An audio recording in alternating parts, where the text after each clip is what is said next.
Shalom pemirsa, dimanapun Anda berada. Adalah suatu sukacita tentunya kita dapat kembali bertemu untuk mempelajari kebenaran firman Tuhan melalui buku pelajaran sekolah sahabat kita, di mana sepanjang satu kuartal ini kita akan membahas dengan judul besar peranan gereja dalam masyarakat.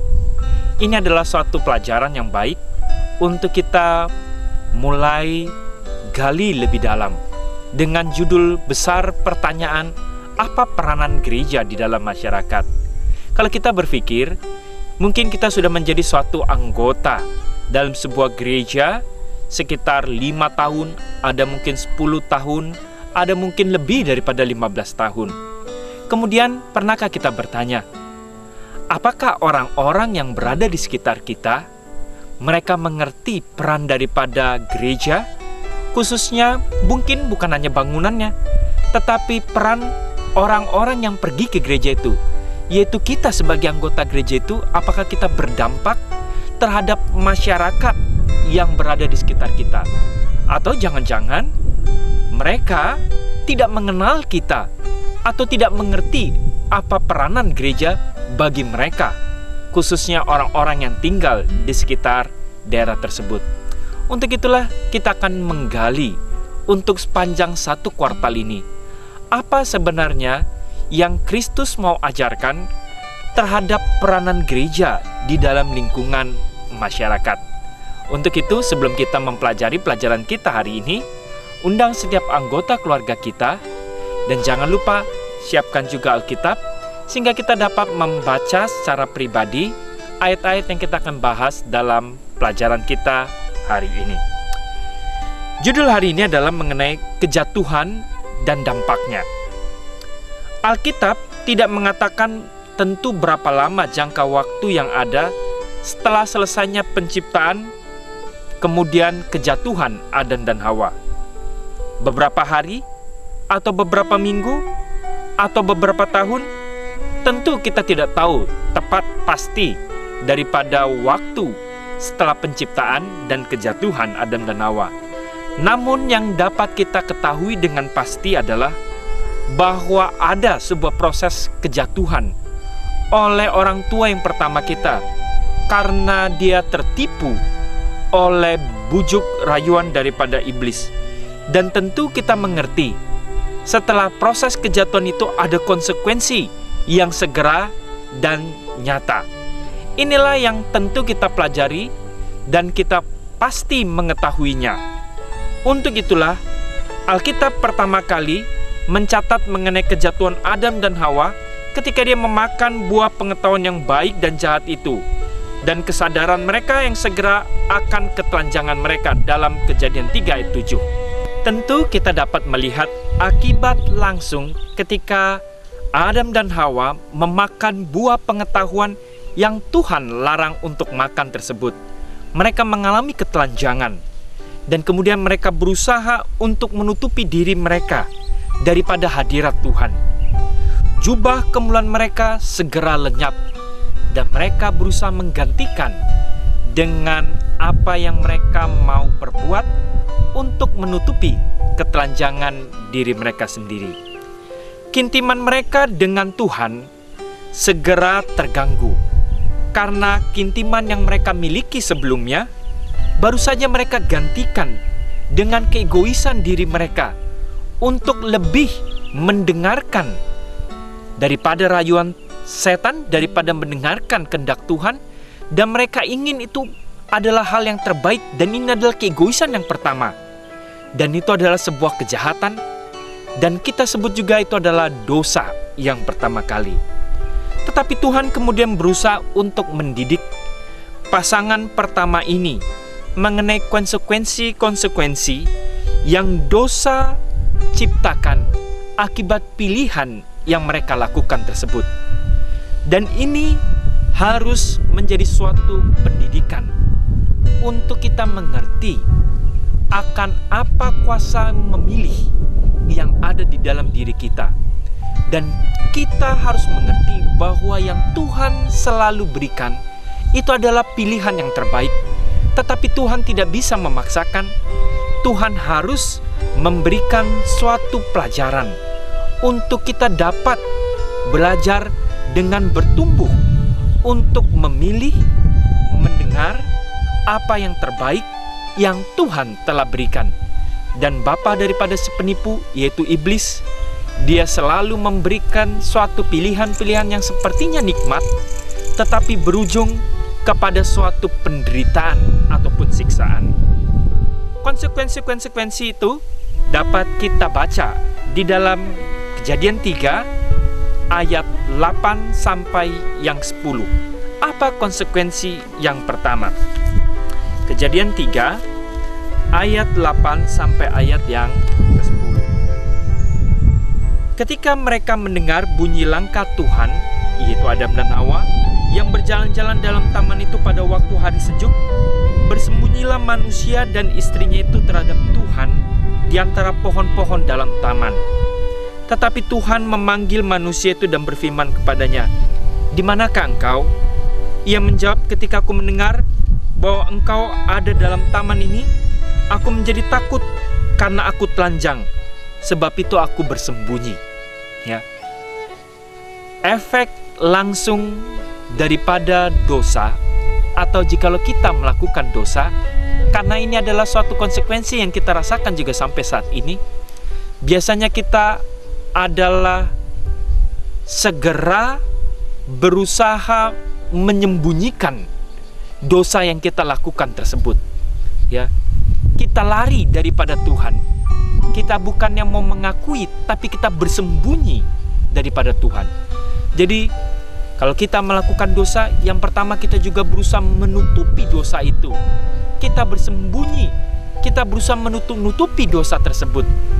Dan kita tidak mau mengakui kepada Tuhan.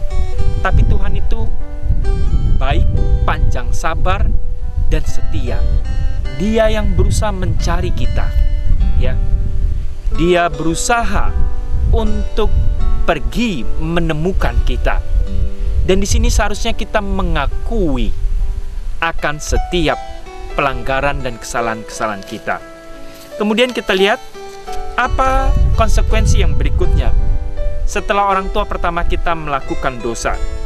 Kejadian 3:12, manusia itu menjawab, "Perempuan yang kau tempatkan di sisiku, dialah yang memberi dari buah pohon itu kepadaku, maka ku makan." Konsekuensi biasanya setelah orang melakukan dosa adalah bukannya dia mengakui akan kesalahan yang dia telah lakukan, tapi mencari kesalahan orang lain yang mempengaruhi dia untuk melakukan kesalahan tersebut. Ini juga suatu pelajaran tentunya kepada kita. Seharusnya daripada kita mencari kesalahan orang lain, seharusnya kita mulai berhenti sejenak untuk mengintrospeksi diri dan mengakui akan kelemahan kita dan memohon kepada Tuhan agar kiranya Tuhan memberikan suatu edukasi atau pelajaran agar kita menyadari dan tidak melakukan itu kembali dan mengakui dengan kesungguh-sungguhan, dibandingkan kita mencari kesalahan orang lain untuk menjadi teman atau kita menyudutkan mereka sebagai penyebab daripada kesalahan yang telah kita lakukan. Kemudian hal yang berikutnya, ayat yang ke-13. Kemudian berfirmanlah Tuhan kepada perempuan itu, "Apakah yang telah kau perbuat?" Jawab perempuan itu, "Ular itu yang memperdaya aku, maka aku makan." Ya. Kemudian dia juga menyalahkan sesuatu yang lebih rendah, yaitu binatang, untuk menjadi penyebab atas kejatuhan dia. Padahal Tuhan memberikan kekuasaan kepada manusia yang pertama-tama sebagai yang berkuasa di muka bumi ini. Dia mencari kesalahan orang yang lebih rendah. Ya, ini juga biasanya kecenderungan daripada manusia ketika dia melakukan suatu kesalahan. Setelah dia mencari kesalahan sesama, dia juga berusaha mencari kesalahan seseorang yang lebih rendah lagi agar dia tidak disalahkan.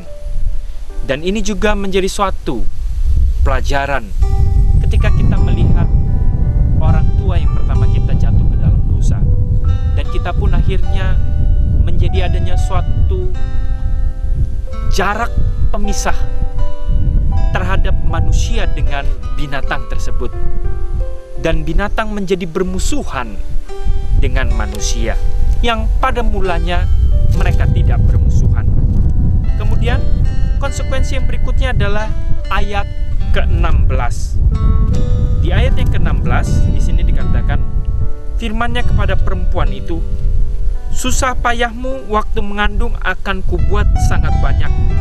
Dengan kesakitan engkau akan melahirkan anakmu, namun engkau akan berahi kepada suamimu, dan ia akan berkuasa atas kamu. Ada konsekuensi yang berikutnya, bahwa wanita akan mengalami suatu sakit dalam persalinan.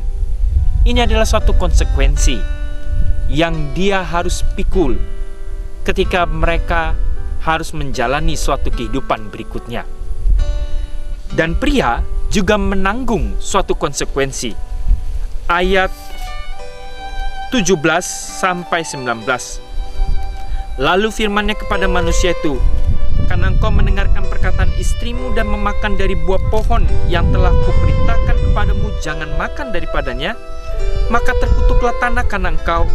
Dengan bersusah payah engkau akan mencari rezekimu dari tanah seumur hidupmu. Semak duri dan rumput duri yang akan dihasilkan bagimu, dan tumbuh-tumbuhan di padang akan menjadi makananmu. Dengan berpeluh engkau akan mencari makananmu, sampai engkau kembali lagi menjadi tanah, karena dari situlah engkau diambil.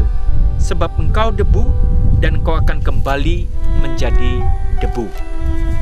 Pria juga memperoleh suatu konsekuensi.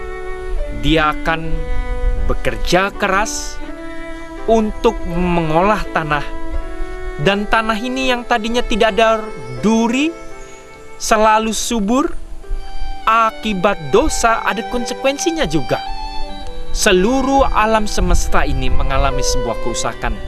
Tetapi Tuhan tetap memberikan suatu edukasi untuk manusia ini bekerja keras, bergantung sepenuhnya kepada Tuhan.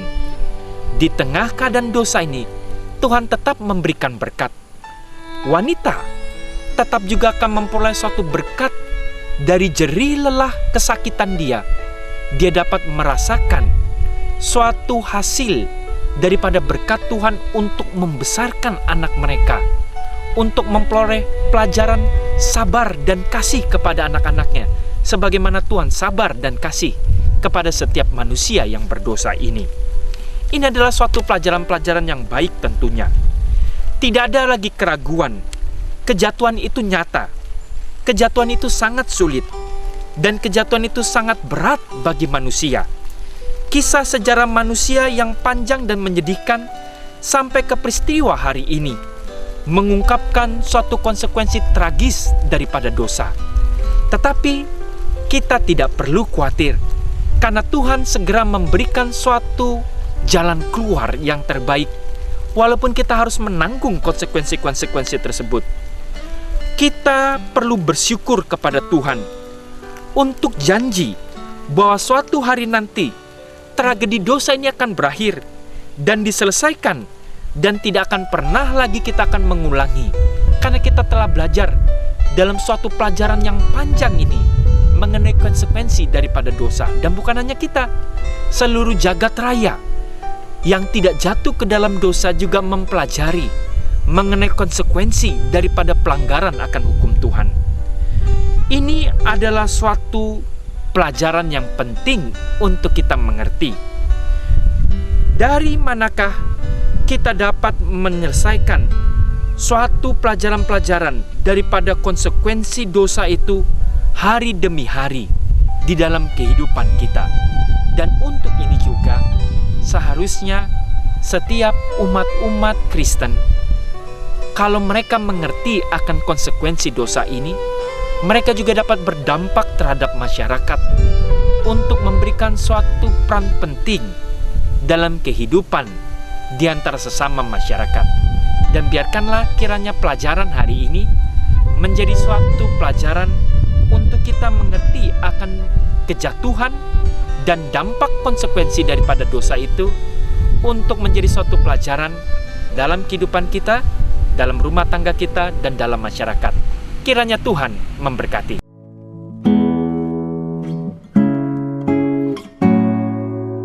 Thank you.